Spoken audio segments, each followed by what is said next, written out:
A palavra sagrada para o reavivamento matinal.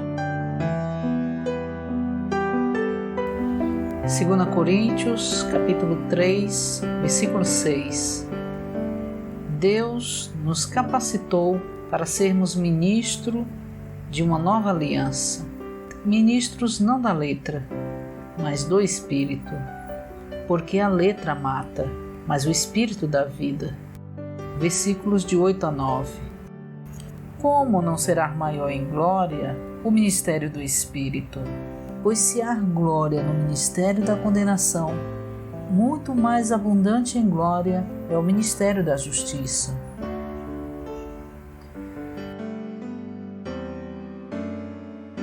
Em 2 Coríntios, capítulo 3, versículo 3, a preposição com indica que a tinta espiritual, o Espírito do Deus vivo, é uma essência, um elemento usado por aquele que escreve. O Espírito não é o escritor, nem o instrumento usado para escrever. Antes, é a essência, o elemento, a substância usada na escrita.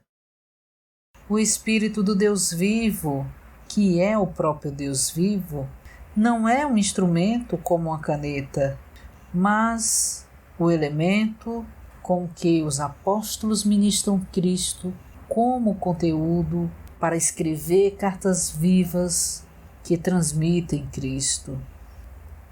O ministério da Nova Aliança não é um ministério de mero ensinamento. Nenhum dos seus professores jamais inscreveu uma essência no seu ser.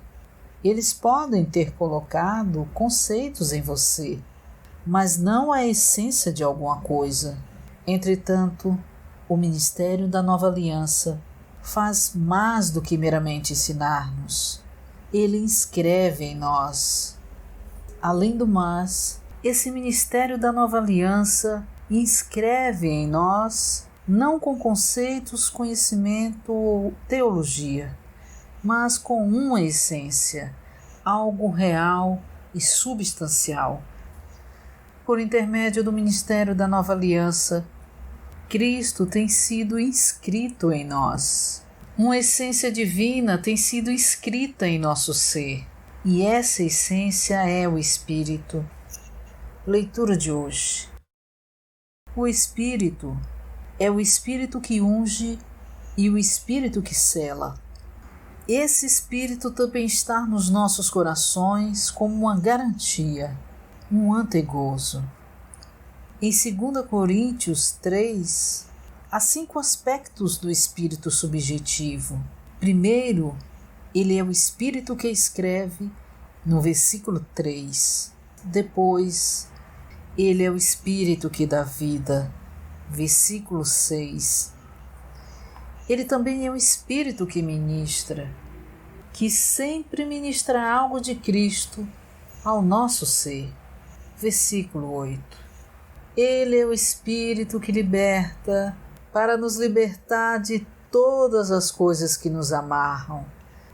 Ele nos liberta do cativeiro das doutrinas, da letra, dos códigos escritos e dos regulamentos. Ele nos liberta removendo todos os véus, a fim de que possamos contemplar e refletir Cristo com o rosto desvendado. Depois, ele é o Espírito que transforma. Versículo 18. Esse Espírito maravilhoso nos transmite todas as riquezas de Cristo com a plenitude do Pai. A justiça objetiva é Cristo como a justiça de Deus, dada a nós para ser nossa justiça. E essa justiça apaga o justo juízo de Deus sobre nós pecadores. Adão trouxe o juízo sobre nós por meio do pecado. Cristo, como justiça, apaga esse juízo.